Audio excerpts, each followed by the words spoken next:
Welcome to Priyanshi study point. Hello दोस्तों, सामान्य ज्ञान के इस वीडियो में आपका स्वागत है। इस वीडियो में हम उन प्रश्नों की चर्चा करने वाले हैं जो सभी प्रतियोगी परीक्षाओं के लिए महत्वपूर्ण प्रश्न होते हैं। तो चलिए दोस्तों शुरू करते हैं। आज का हमारा पहला प्रश्न है, किन जीवाणुओं को साइनोबैक्टीरिया के नाम से जाना जाता है? तो इसका सही उत्तर है नीले हरे शैवाल। हमारा अगला प्रश्न है, डीएनए का डबल हेलिक्स मॉडल किसकी देन है? तो वाटसन एवं क्रिक की देन है डीएनए का डबल हेलिक्स मॉडल। हमारा अगला प्रश्न है, धनुष्टंकार नामक बीमारी से बचाव के लिए कौन सा इंजेक्शन लगाया जाता है? तो यह है एटीएस यानी एंटी टॉक्सिन सीरम लगाया जाता है धनुष्टंकार नामक बीमारी से बचने के लिए। हमारा अगला प्रश्न है, नाभिकीय विकिरण से शरीर का कौन सा अंग सबसे पहले प्रभावित होता है? तो अस्थि मज्जा नाभिकीय विकिरण से सबसे पहले प्रभावित होता है। हमारा अगला प्रश्न है, बिजली की घंटी में विद्युत धारा के किस प्रभाव का उपयोग किया जाता है? तो इसका सही उत्तर है चुंबकीय प्रभाव का प्रयोग किया जाता है। हमारा अगला प्रश्न है, प्रोटीन शरीर के ऊतकों में हुई हानि एवं उनके विकास के लिए उत्तरदायी होता है। यह किस अम्ल से बना होता है? तो इसका सही उत्तर है एमिनो अम्ल यानी अमीनो अम्ल से बना होता है। हमारा अगला प्रश्न है, आर्गन, नियान, क्रिप्टॉन, जेनान तथा रेडान किस प्रकार की गैस है? तो ये सक्रिय गैसें नहीं है, ये निष्क्रिय गैसें हैं। आर्गन, नियान, क्रिप्टॉन, जेनान तथा रेडान ये सब निष्क्रिय गैसें हैं।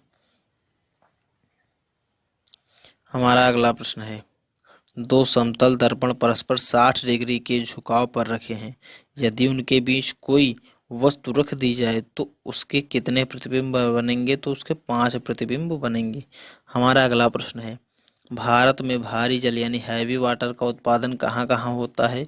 तो भारत में जो है भारी जल का उत्पादन जो होता है ये स्थान है नांगल, बड़ौदरा, हजीरा, कोटा, मानगुरु, तलचर, थाल तथा तूतीकोरन में भारी जल का उत्पादन किया जाता है। हमारा अगला प्रश्न है दोस्तों, साधारणतया ध्वनि का वेग 332 मीटर प्रति सेकंड होता है, परंतु यदि ध्वनि का वेग इससे अधिक हो तो वह क्या कहलाती है? तो वह कहलाएगी पराध्वनिक तरंग यानी सुपरसोनिक वेव कहलाएगी। हमारा अगला प्रश्न है, वायुमंडल में किसी अनावश्यक और पीड़ाकारी ध्वनि को प्रसारण शोर कहा जाता है। इसकी मापने की इकाई क्या है? तो इसकी मापने की इकाई डेसिबल है। इसकी मापने की इकाई जो है ये डेसिबल है। हमारा अगला प्रश्न है दोस्तों, यदि किसी व्यक्ति में एडिनलया अधिवृक्क के कार्टेक्स को नष्ट कर दें तो उसकी तुरंत मृत्यु हो जाती है। इसका प्रमुख कारण सूत्र के साथ सोडियम का अत्यधिक उत्सर्जन होता है। इसलिए एड्रिनल ग्रंथियों के हार्मोन को क्या कहा जाता है? तो एड्रिनल ग्रंथियों के हार्मोन को जीवन रक्षक हार्मोन कहा जाता है। हमारा अगला प्रश्न है, अमेरिका अंतरिक्ष एजेंसी नासा ने सर्वाधिक तेज गति से गणना करने वाला सुपर कंप्यूटर विकसित किया है। यह सुपर कंप्यूटर 43 टेराफ्लॉप्स गणनाएं करने में सक्षम है। इसका नाम है कोलंबिया। इसका नाम क्या है? इसका नाम है कोलंबिया। हमारा अगला प्रश्न है, कंप्यूटर में पासवर्ड सुरक्षा करता है तंत्र के अनाधिकृत अभिगमन से कंप्यूटर में पासवर्ड सुरक्षा करता है। हमारा अगला प्रश्न है दोस्तों, कंप्यूटर में आईसी का अर्थ होता है इंटीग्रेटेड सर्किट। कंप्यूटर में जो आईसी होता है इसका फुल फॉर्म या इसका जो अर्थ होता है ये है इंटीग्रेटेड सर्किट। हमारा अगला प्रश्न है, हेपेटाइटिस बी वायरस शरीर के किस अंग को प्रभावित करता है? तो यकृत यानी लीवर को प्रभावित करता है हेपेटाइटिस बी वायरस। हमारा अगला प्रश्न है, स्पॉन्डिलाइटिस बीमारी प्रभावित करती है तो मेरुदंड को। स्पॉन्डिलाइटिस जो बीमारी है ये मेरुदंड को प्रभावित करती है। हमारा अगला प्रश्न है, नाइट्रस ऑक्साइड यानी N2O इसका सूत्र है, रंगहीन मीठी गंध वाली गैस है। नाइट्रस ऑक्साइड रंगहीन मीठी गंध वाली गैस से इसका स्वाद मीठा होता है। इसे सूंघने पर उत्तेजना होती है और हंसी आने लगती है नाइट्रस ऑक्साइड को सूंघने पर। इसलिए यह क्या कहलाती है? यह हास्य गैस कहलाती है, लाफिंग गैस कहलाती है, नाइट्रस ऑक्साइड लाफिंग गैस कहलाती है। हमारा अगला प्रश्न है दोस्तों, सुरक्षा की दृष्टि से खाना पकाने वाले एलपीजी गैस सिलेंडर में क्या भरकर उसे गंधयुक्त बनाया जाता है? तो उसमें जो है थायो एल्कोहल यानी मारकैप्टन भरकर जो है उसको गंधयुक्त बनाया जाता है। हमारा अगला प्रश्न है, ताजा मूत्र में कोई गंध नहीं होता जबकि कुछ समय बाद इसमें तीव्र दुर्गंध आती है, इसका क्या कारण है? तो बैक्टीरिया द्वारा यूरिया का अमोनिया में परिवर्तन कर देना, इसलिए मूत्र में जो है गंध आने लगती है। हमारा अगला प्रश्न है, खगोल भौतिकी एस्ट्रोफिजिक्स के लिए भारत में जन्मे किस वैज्ञानिक को नोबेल पुरस्कार प्रदान किया गया? तो सुब्रमण्यम चंद्रशेखर को खगोल भौतिकी एस्ट्रोफिजिक्स के लिए भारत में जन्मे जो है इनको जो है दिया गया है नोबेल पुरस्कार।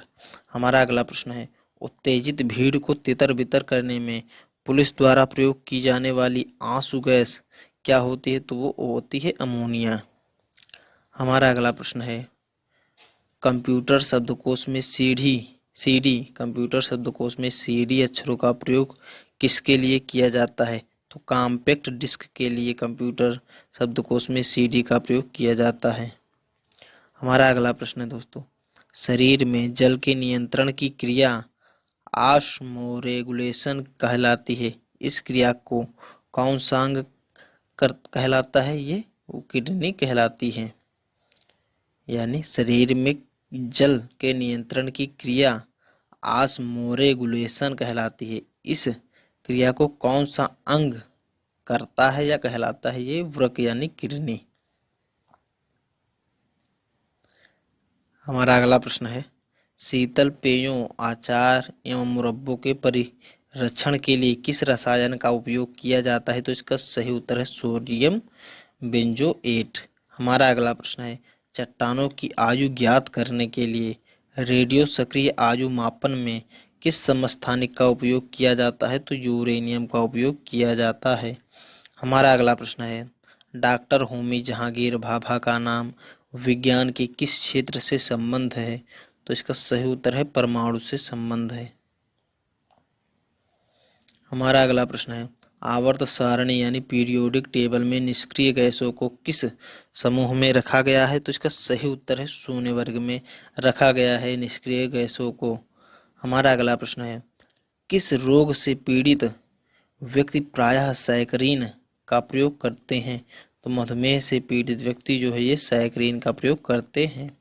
हमारा अगला प्रश्न है दोस्तों, विद्युत मस्तिष्क लेख का प्रयोग किसके कार्य का पता लगाने के लिए किया जाता है? तो मस्तिष्क का पता लगाने के लिए विद्युत मस्तिष्क लेख का प्रयोग किया जाता है।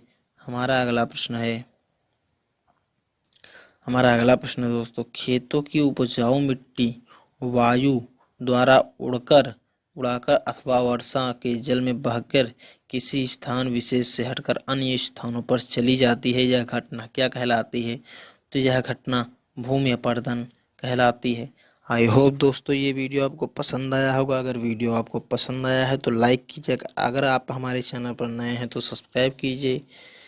मिलते हैं दोस्तों अगले नेक्स्ट वीडियो में कुछ अन्य अच्छे प्रश्नों के साथ जो सभी प्रतियोगी परीक्षाओं में पूछे जाते हैं। तो तब तक के लिए धन्यवाद।